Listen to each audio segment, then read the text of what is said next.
नमस्कार जेंटलमैन, स्वागत आपका। मैं हूं योगेंद्र। आप देख रहे हैं खास खबर। खास खबर में हम बात करेंगे राजस्थान में बजट की तैयारी और बजट की तैयारी को लेकर मुख्यमंत्री श्री भजनलाल मॉनिटरिंग के साथ साथ अधिकारियों से बात कर रहे हैं कि पिछली घोषणाओं का क्या खाका तैयार है, कितनी पूरी हुई है, नहीं हुई तो उसकी ठोस जानकारी दीजिए कि क्यों नहीं हुई, और शॉर्ट टर्म और लॉन्ग टर्म दो जो प्लान किए गए थे उनकी वस्तु स्थिति क्या है। कुछ ऐसी चीजें होती हैं कि जो शॉर्ट टर्म में 2 महीने, 5 महीने, साल भर में पूरी होती है, कुछ 2 साल में पूरी होती है, कुछ का एक लंबा टाइम होता है कि इस कार्यकाल में भी हो पाएंगी, नहीं हो पाएंगी, लेकिन उसका दिखाई देना चाहिए कि हाँ वास्तव में ये चीजें हो रही हैं।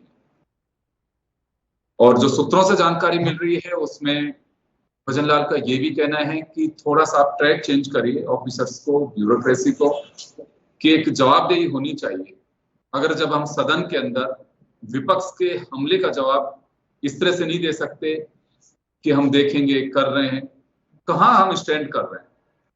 और मैं कहना चाहूंगा कि कई बार इस बात को लेकर की मीडिया रिपोर्ट्स हमने भी कई बार उठाया कि खासकर घोषणा पत्र और बजट अनाउंसमेंट हर सरकार को लगता है कि हमने तो पूरा कर दिया, लेकिन किया कहां उसका डिटेल भी बताना चाहिए कि यहाँ पे ये चीजें पूरी हमने इस तरह से की। सबसे बड़ी बात रोजगार की, 4 लाख नौकरियों की बात, अवसर और नौकरियां।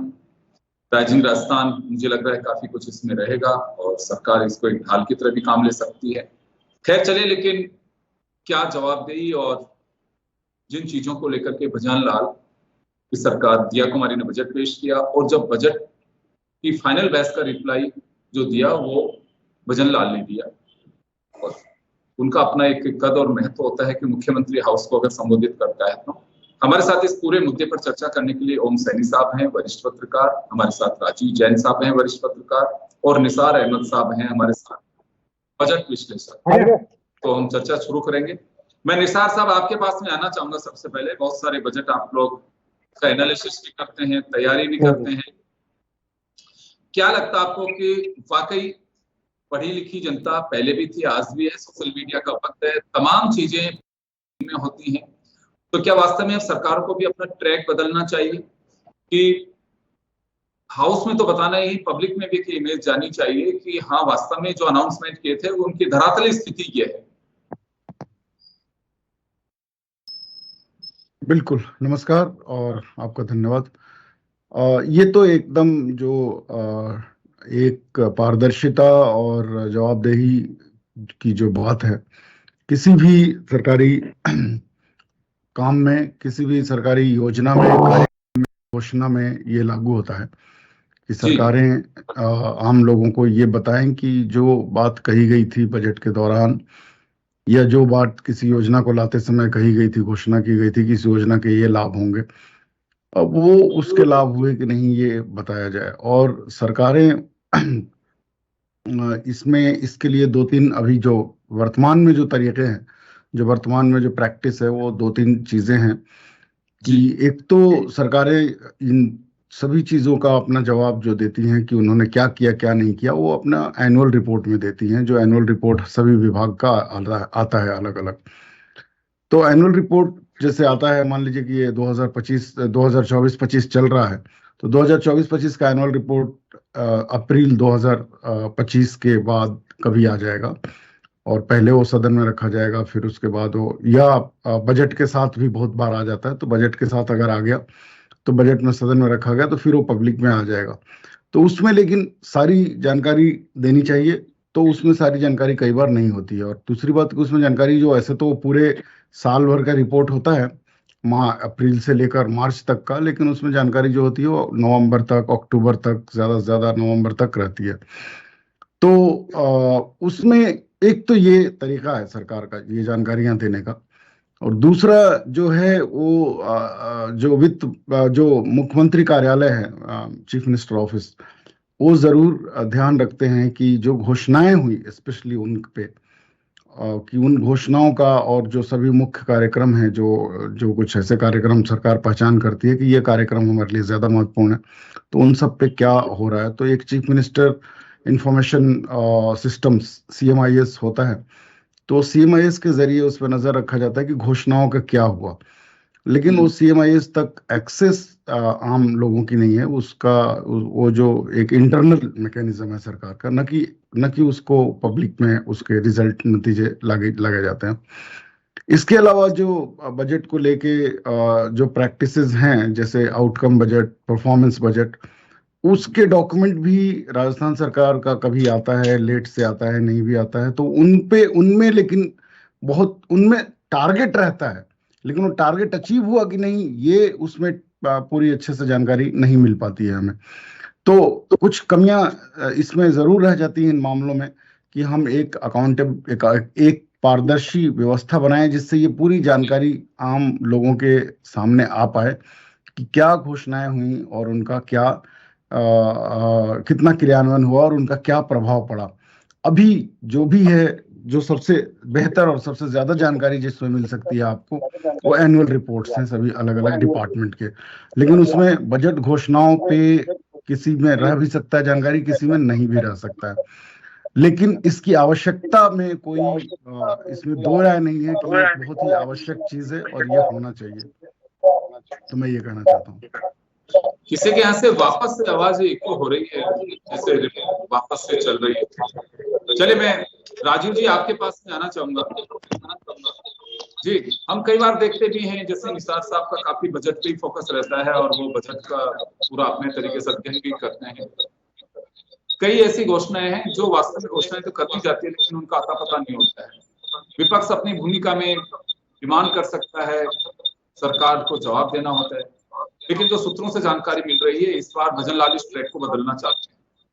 उनका कहना है कि अगर सवाल उठाए जाते हैं, बेबुनियाद सवाल होंगे तो उनकी बात अलग है। अगर बजट से जुड़ी कोई भी बात होगी, जहां हम स्टैंड कर रहे हैं, जो चीजें कर रहे हैं, उनका जवाब दिया जाना चाहिए। अगर कर रहे हैं तो बताना भी चाहिए। तो आपको लगता है कि वास्तव में अगर ऐसा भजन लाल करेंगे तो एक दो पारदर्शिता और जवाबदेही दोनों बातें होंगी?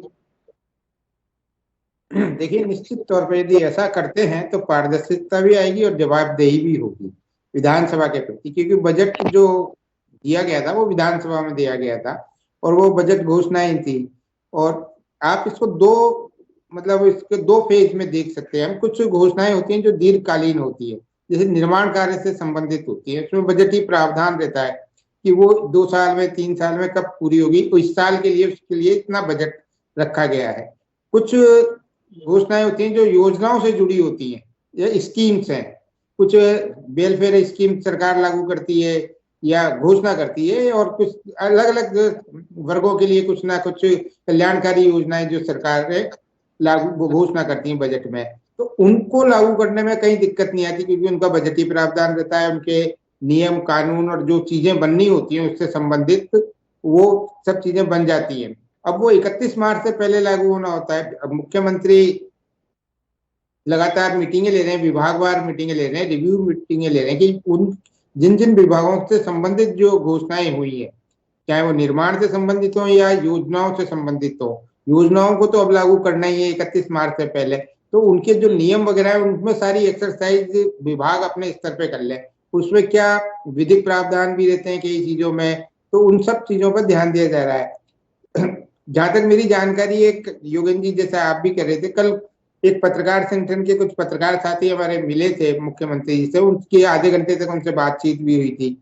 तो एक सूत्रों के अनुसार ही ये जानकारी है कि उसमें शायद मुख्यमंत्री जी ने कहा है कि उन्होंने अधिकारियों को ताकीद कर दिया है कि जो योजनाएं हैं, जो कल्याणकारी कार्यक्रम है सरकार की योजनाएं हैं, उनका प्रारूप पूरी तरह 31 दिसंबर तक बना लिया जाए और उनको जल्दी से जल्दी लागू किया जाए। इस तरीके की एक चर्चा है। यदि इस तरीके की होती है तो निश्चित तौर पे उम्मीद की जानी चाहिए कि नए वर्ष में जो बजट के योजनाएं हैं जिनका लाभ आम आदमी को मिलना चाहिए, मकसद यही होता है सरकारों का कि जो भी योजनाएं वो लागू करते हैं या घोषणा करते हैं तो वो उससे आम आदमी को फायदा मिले। अब नया बजट आने वाला है तो उससे पहले पुराने बजट की जो योजनाएं हैं वो लागू हो जानी चाहिए, जिससे आम आदमी को उससे कहीं ना कहीं लाभ मिल सके। तो ये सब चीजें एक्सरसाइज हो रही है। अब बजट सत्र आ रहा है, एक जो भी संभावना है इसमें पहले तो अभिभाषण होगा, क्योंकि साल का पहला वो होगा सत्र, तो राज्यपाल का अभिभाषण होगा, उसमें बहस होगी, जवाब तलबी होगी, विपक्ष मुद्दे उठाएगा कि पिछले 1 साल में सरकार ने क्या क्या घोषणाएं की क्या क्या बजटीय घोषणाएं थी जो अब तक पूरी नहीं हो पा रही है, तो उस पर सरकार अपने आप में घिरती है। कहीं जनता के बीच में सारे मुद्दे जाते हैं, तो सरकार को कहीं ना कहीं अपना स्टैंड अब क्लियर करना पड़ेगा। ये नहीं हो सकता, जैसा कि आपने भी अभी ओपनिंग रिमार्क्स में जिक्र किया था कि भाई हम देखेंगे या करेंगे या क्या कमी रही। अब ये ठीक है, 100% सारी चीजें घोषणाएं लागू नहीं हो पाती हैं, ये हमेशा का एक ट्रेंड रिकॉर्ड है। लेकिन जो एक कम से कम ज्यादा से ज्यादा 90%, 99% तक जो सरकार पहुंच जाती है अपनी योजनाओं को लेकर, तो एक वो सफल सरकार मानी जाती कहीं ना कहीं। तो निश्चित तौर पे अधिकारियों पे लगाम लगाना, जिस तरीके से मुख्यमंत्री पिछले कुछ समय से एक्टिव भी हुए, लगातार वो बैठ के ले रहे हैं, आज भी बैठ के उनकी हुई है, कल भी दिन भर बैठ के होती रही, 5 घंटे शासन सचिवों की बैठक ली है। तो उसमें निश्चित तौर पे मुख्यमंत्री ने कहीं ना कहीं कड़ाई का संदेश दिया है कि जो घोषणाएं हो चुकी हैं अब उनको धरातल पे लाइए। ये टलने वाली चीजें नहीं है। राजीव जी, हम लोग असेंबली में देखते भी हैं, कवर भी करते हैं, जो बॉडी लैंग्वेज है अब की बार, क्योंकि पहला एक बजट सत्र था भजन लाल के लिए और काफी एक नए वो उनका एक कार्यकाल था विधानसभा में बैठने का भी। अब की बार कुछ तेवर बदले हुए दिखाई दे सकते हैं, क्योंकि जो बॉडी लैंग्वेज है लगातार बैठ के ले रहे हैं और जो सूत्रों से जानकारी मिलती है कि अधिकारी कुछ भी अगर बोलते हैं, जैसे होता है ना कि हवाई बातें कई लोग ऐसे कर देते हैं सर ऐसा हो जाएगा, तो उनको क्रॉस चेक भी करते हैं कि आप ये कर कैसे देंगे, बताइए मुझे, समझाइए। तो अब की बार कुछ हुक्मरानों का अंदाज बदला हुआ नजर आएगा। हाँ बिल्कुल, अब बदला हुआ नजर आएगा, क्योंकि अब जो मुख्यमंत्री को है, ना मीडिया ना विपक्ष ना मतलब और जो संगठन होते हैं जो सरकारों पे दबाव बनाते हैं, दबाव समूह जिनको हम कहते हैं लोकतंत्र में, तो वो अब कहीं मतलब उनको छोड़ने वाले नहीं है। क्योंकि शुरुआती एक वो था, तो उनको 6 महीने साल भर ये दिया गया, अब 1 साल पूरा हो जाएगा मुख्यमंत्री को, तो अब वो मतलब जिसको कह सकते हैं वो कोई माफी नहीं है उस चीज के लिए कि भाई मैं तो अनुभव नहीं है, लेकिन अब एक साल का अनुभव पर्याप्त अनुभव माना जाता है राजनीतिक क्षेत्र में। तो अब उनको कहीं ना कहीं अपने जो कार्य योजनाएं हैं उनको दिखाना होगा लोगों को, मतलब एक साबित करना होगा कि नहीं एक वो मुख्यमंत्री है और सफल मुख्यमंत्री भी साबित हो सकते हैं। तो उनमें उनको कहीं ना कहीं कड़ाई से भी अधिकारियों से कि जो टालंटोल जो एक नौकरशाही का रवैया होता है, तो उस पर वो डिपेंड नहीं रहेंगे। अब सुनने में आया कि जैसे पिछली बजट घोषणा में जयपुर को लेकर कई फ्लाईओवर या जो एलिवेटेड रोड ये घोषणाएं हुई थी, उसमें कुछ बदलाव हुआ है। तो जो मेरी जानकारी उसमें मुख्यमंत्री ने ही बदलाव किया है, अधिकारियों को कहा कि ये फिजिबल नहीं है, इस तरीके से नहीं होगा, इस रोड पे एलिवेटेड नहीं, इस रोड पे एलिवेटेड होगा। उन्होंने वो कहीं परिवर्तन कर रहे हैं, बदलाव हो रहा है। तो उससे कहीं लग रहा है कि मुख्यमंत्री में कहीं अब आत्मविश्वास के रूप में वो अपने पद का निर्वहन कर रहे हैं। यदि वो इस रूप में करते हैं तो विधानसभा का सामना करते हैं और जो प्रतिपक्ष को संतुष्ट करते हैं कि जो वो घोषणा कर चुके पिछले बजट में जो सरकार की, वो अब जमीन पर आ रही है, तब तो एक बात है।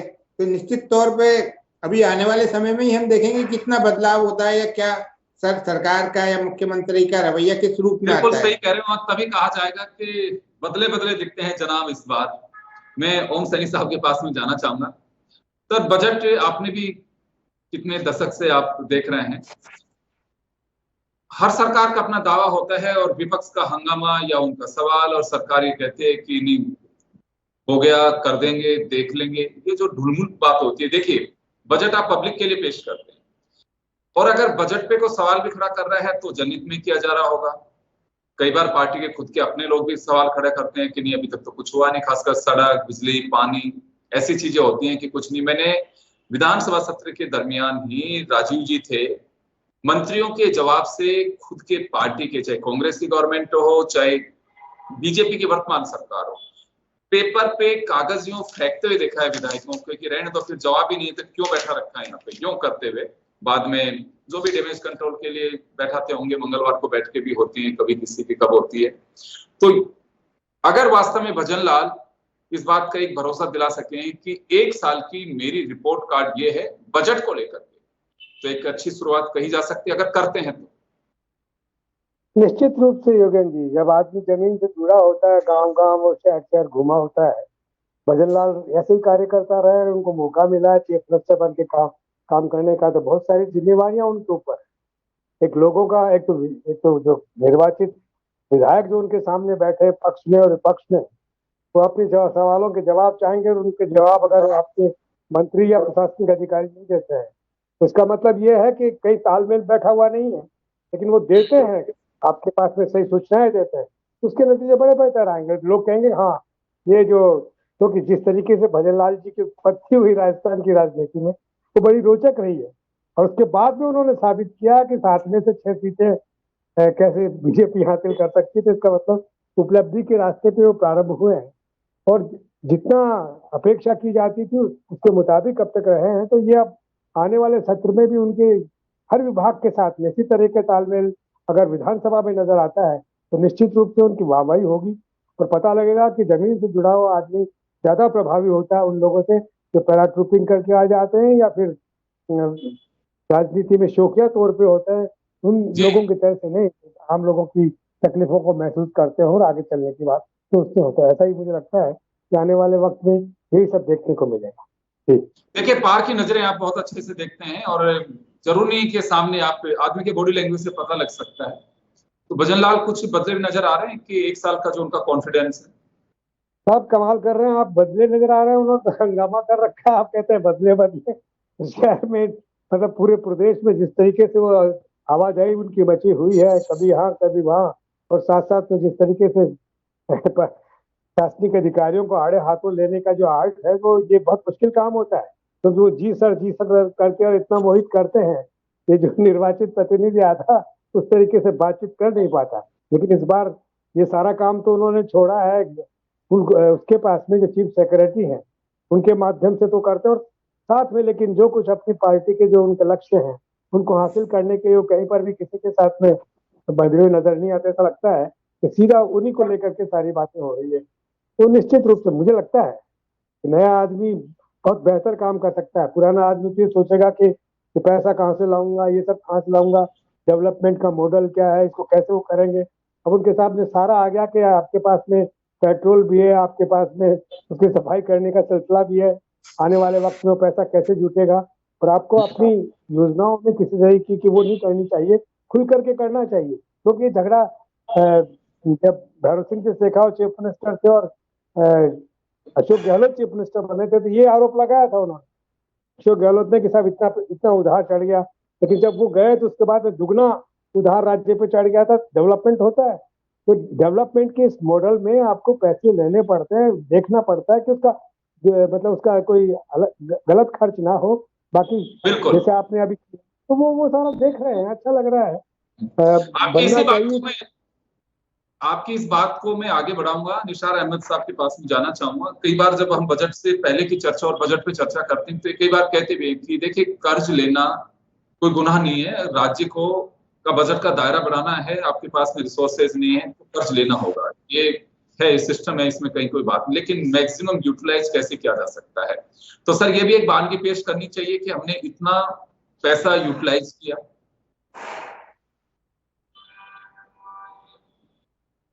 अनम्यूट करिए निसार साहब, म्यूट है आपके यहाँ से।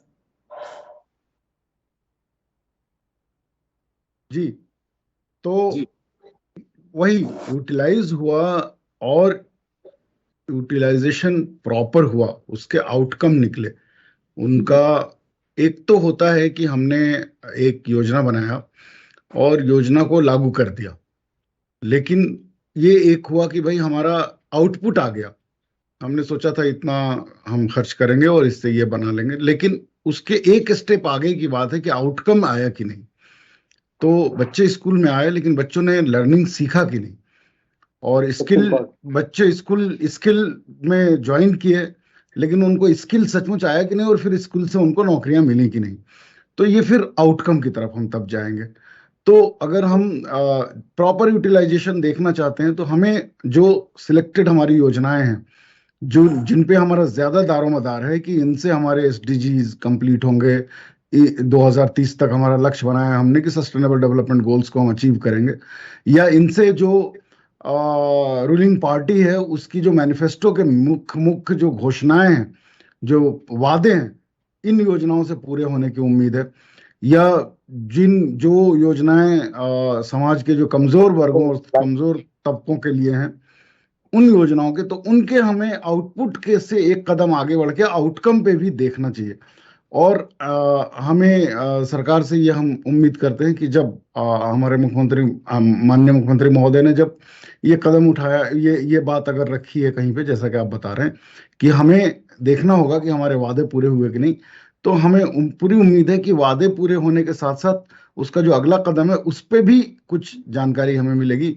तो ये एक अच्छा प्रैक्टिस होगा, ये एक उदाहरण बनेगा पूरे देश के लिए, जैसे राजस्थान कई मामलों में देश के लिए उदाहरण बनता है। तो बजटरी प्रैक्टिस में ये एक इनोवेटिव प्रैक्टिस होगा जिसको एक लिया जाएगा कि हाँ भाई, उन्होंने सिर्फ ये नहीं बताया कि यूटिलाइजेशन हुआ। तो कई बार हम देखते हैं कि यूटिलाइजेशन ही कम रहता है। जितना बजट अनाउंसमेंट हुआ था कि बजट इतना रखा गया, रिवाइज्ड बजट आया, तो भी वो कम नहीं हुआ, लेकिन एक साल बाद जब एक्चुअल बजट आया तो पता चला कम खर्च हुआ था। तो अगर ऐसा हुआ है, ऐसा हो सकता है, ये मतलब ये कोई बड़ी बात नहीं, तो उसकी भी वजह बताई जानी चाहिए कि क्यों यूटिलाइज नहीं हो सका। क्या उतना रिसोर्स रेज नहीं हो पाया, या हम उसको ऑब्जर्व नहीं कर पाए, हमारे पास ऑब्जर्वेशन की कैपेसिटी नहीं थी कि फील्ड में हमारे जो पास इतना इंफ्रास्ट्रक्चर या इतना ह्यूमन रिसोर्सेज नहीं थे कि वो यूटिलाइजेशन नहीं हो पाया। तो दोनों हालत में अगर यूटिलाइजेशन होता है तो आउटपुट के प्लस आउटकम क्या रहा, और यूटिलाइजेशन नहीं हो पाता तो उसकी वजह क्या रही। अगर हम इन बातों में जाएं थोड़ा, तो इस पे कुछ हद तक सीएजी इन चीजों को देखता है, लेकिन सीएजी थोड़ा लेट आता है, सीएजी का 2 साल लग जाते हैं। तो हमें थोड़ा पहले अगर ये सब बातें होने लगे, जानकारी होने लगे, सिलेक्टेड डिपार्टमेंट और सिलेक्टेड स्कीम का भी होने लगे, तो वो एक नया कदम होगा और एक बड़ी बात होगी, एक नवाचार होगा। बिल्कुल। मैं राजीव जी आपके पास में आना चाहूंगा। इससे ट्रांसपेरेंसी और जवाबदेही की तो बात होगी, इसमें कोई डाउट नहीं। अगर भजन लाल ऐसा करते हैं तो एक मैं कहूंगा बजट रिफॉर्म वो यहाँ राजस्थान में एक लागू करेंगे और मुझे लगता है एक नजीर बन सकता है। लेकिन सबसे बड़ी बात ये देखिए कि प्रतिवेदन 2024 चल रहा है, 12-13 के प्रतिवेदन चले, 10-10 साल पुराने प्रतिवेदन। आज तो ऑनलाइन का जमाना है, सारी चीजें आपके पास में होनी चाहिए, महीने 2 महीने की बात समझ में बैठती है। 10-10 साल पुराने, 1 साल का पहले का अगले साल आ जाए, वहां तक भी चलिए बर्दाश्त की जा सकती है। तो वास्तव में इस पे भी लगाम लगाने की कोशिश करनी चाहिए सरकार को। देखिए योगेंद्र जी, ये जो प्रतिवेदन वाली बात है, जो जिसको प्रगति विवरण भी कह सकते हैं विभागों का, तो ये हमेशा क्या है कि 4-4, 5-5 साल विलंब से ही आता है विधानसभा में, मतलब कई विभागों का। इस पे कहीं ना कहीं कई बार तो जो पूर्व स्पीकर भी रहे हैं, वर्तमान स्पीकर भी हैं, ये बड़ी सख्ती दिखाते हैं। ये कहते भी हैं अपने बातचीत में और अधिकारियों को निर्देश भी देते हैं कि भाई ये समय पे दिया करें विधानसभा में, तो समय पे आए प्रगति विवरण प्रतिवेदन जो विभागों के हैं, जिससे विधायक जो हमारे हैं उनको पूरी जानकारी में हो कि क्या किस विभाग की कितनी प्रगति है, या क्या कितना उसने खर्चा किया, क्या लोगों को लाभ मिला, ये सब चीजें उसमें दर्शाई जाती है। लेकिन अमूमन प्रैक्टिस है कि ये बहुत लेट आते हैं, इनका कोई मतलब नहीं रहता, नए से नए बजट आ जाते हैं। अभी जैसे निसार जी एक चीज का जिक्र कर रहे थे कि जो बजटीय प्रावधान रहता है उससे बहुत कम खर्च कर पाते हैं विभाग, और ये एक अमूमन प्रैक्टिस में रहा है कि जो आखिरी के 2-3 महीने रहते हैं तो उसमें अनाप शनाप खर्चा कर देते हैं कि वो जो बजट का है उसका पूरा करना है, 31 मार्च तक खर्चा दिखा देना है। तो ये भी एक कहीं इस पर लगाम लगनी चाहिए, मुख्यमंत्री जी को भी इस पे कहीं ना कहीं सख्त, जब वित्त विभाग को इस पे सख्ती बरतनी चाहिए कि वो विभागों को समय रहते टाइम बाउंड तरीके से पैसा खर्च करें, जिससे लोगों को ज्यादा से ज्यादा लाभ मिले। तो मकसद तो जनता को ज्यादा से ज्यादा लाभ पहुंचाना है। जो योजनाएं हैं आखिरी समय में फरवरी मार्च में जाके लागू की जाएगी। अभी पत्रकारों से जुड़ी एक चिकित्सा मेडिकल की योजना है, उसका अभी तक अता पता नहीं है कि वो कब लागू होगी क्या नहीं होगी, जबकि वो हो जानी चाहिए, तो उसमें कोई ज्यादा वो दिक्कत नहीं है। लेकिन ये विभागीय कमजोरियां हैं। तो जो बजटीय जो घोषणाएं या योजनाएं जो सरकार लागू करती है उस पर ये इतना विलम्ब कर देते, इतना विलम्ब होना नहीं चाहिए। तो मुख्यमंत्री जी को अपने अधिकारियों को, विभागों को ये कहीं ताकीद करना चाहिए कि समय रहते, ये समय से पहले ही, मतलब ये 31 मार्च का इंतजार नहीं करे, उससे पहले ही लोगों को लाभ मिलना शुरू हो जाना चाहिए योजनाओं का। तो सरकार का मकसद तो यही था बजट में उनकी घोषणाएं करने के पीछे कि ज्यादा से ज्यादा लोगों को लाभ जल्दी से जल्दी मिले, क्योंकि नए बजट में फिर नई घोषणाएं होंगी, फिर उनकी एक्सरसाइज होगी। तो इसलिए ये यदि मुख्यमंत्री जी इस पर करते हैं तो बहुत अच्छी बात है। जी योगेंद्र। बिल्कुल चलिए ओम जी, आपके पास में आना चाहूंगा कि आपने भी कहा अगर ऐसा, निसार साहब ने, राजीव जी ने कहा कि ऐसा करेंगे, क्योंकि कहीं से ये संकेत इस तरह के मिले हैं कि मुख्यमंत्री ये कोशिश कर रहे हैं और कह रहे हैं अधिकारियों से कि ये जवाब नहीं होता है कि साहब हम कर रहे हैं, आपके पास में जैसी भी रिपोर्ट हो हम क्यों नहीं कर पाए, ये जवाब ये होना चाहिए ताकि सामने वाले को समझाया जा सके कि हमारी क्या मजबूरी, क्यों नहीं कर पाए, या हमने शुरू कर दिया, समय लग सकता है, तो चीजों को बताना तो पड़ेगा। तो अगर वास्तव में ऐसा है, खुद भजन लाल अगर ये रिफॉर्म की तरह ही कहूंगा मैं तो, ये अगर बजट के प्रति इसी तरह की जवाबदेही और ट्रांसपेरेंसी अगर लागू करेंगे कि क्यों नहीं हुआ तो कितना नहीं हुआ, क्योंकि अभी जैसे कहा जाता है कि हम 50% वादे घोषणा पत्र के 6 महीने पहले भी बात कही जा रही थी और अभी भी कही जा रही है, लेकिन कई चीजों को हम भी देखते हैं कि 50% पूरे हुए नहीं है। तो अगर वास्तव में इसी तरह से बात होगी जब तो फिर गले उतरने वाली नहीं है, नहीं तो इनके पास में एक चांस है, और ये अगर लागू करेंगे तो जो भी, देखिए हमेशा के लिए तो कोई एक सिंहासन पर बैठता नहीं है, चलता रहता है सिलसिला, लेकिन एक दबाव में होंगे, मंत्रियों पर भी एक प्रेशर होगा कि आप भी अपना रिपोर्ट कार्ड बता दीजिए। देखिए, निर्वाचित सरकार और प्रतिनिधियों की जिम्मेदारी बनती है कि वो प्रशासनिक बेड़े को पूरी तरीके से इस्तेमाल करें और उनकी लापरवाहियों को, कि 4-5 साल बाद उनके प्रगति प्रतिवेदन देते हैं, ये मैं महसूस करता रहा हूँ। अगर ऑनलाइन आप नहीं देख पाते तो बड़ी दिक्कत होती है कि ऑनलाइन पे देखा नहीं और अब कैसे करें। और चर्चा करने के लिए सारी चीजें अगर उपलब्ध ना हो, मतलब जनता को तो इसलिए चाहिए कि वो समझ सके कि हाँ ऐसा हो गया, देखिए सरकार की इन सब विवरणों में ऐसा कुछ कहा गया है, और जो जनता को बताने वाले हैं उनके पास में सारी सूचनाएं होनी चाहिए। तो एक बार प्रेस कॉन्फ्रेंस करते हैं ना, उसके बाद में कहीं आया गया कोई मामला वैसा नहीं होता, जबकि हर विभाग को इसके बारे में प्रेस कॉन्फ्रेंस करके लोगों को बुला करके बता करके उसको पब्लिश करवा के लोगों के बीच में पहुंचाने का सिलसिला पहले हुआ करता था।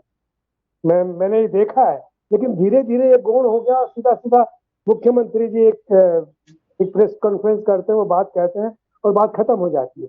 उम्मीद करना चाहिए कि वर्तमान मुख्यमंत्री जिस तरीके की मनस्थिति के हैं और जैसा इन्होंने वादा किया है और जैसा ये दिखा रहे हैं, जैसा कि अच्छे रिजल्ट आए उनके यहाँ, अभी अगर ये रिजल्ट भी अच्छे आते हैं तो उसके बाद में उनकी पार्टी को भी फायदा होगा, साथ साथ में जनता को भी फायदा होगा, खुद भी अपने कॉन्फिडेंस के साथ में काम कर सकते हैं।